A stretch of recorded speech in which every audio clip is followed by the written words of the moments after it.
Westbury. I grew up in Westbury.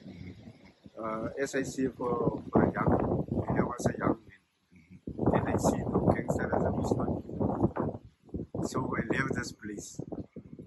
So it wasn't like that before.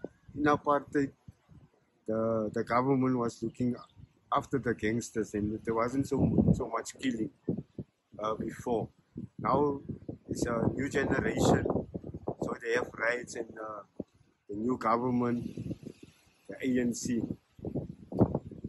What I can say, youngsters is they killing each other like animals, and we cry, and we also ask Allah that they must protect this place, Westbury, because it's going to happen to my son also. Innocent people are dying here because the ANC government do nothing about it. And what I can say, the police mustn't go with cars. They must patrol on foot.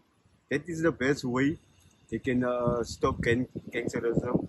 And for them, the government, to secure all this place and raid the place and come search the place. They must close this place.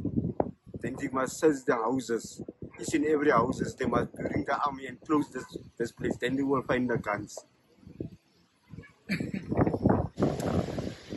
This gangsterism is not good for us community. Too much people are dying here and ish, the young children can't walk around and what because it's very too much. Ish, like that. Ish.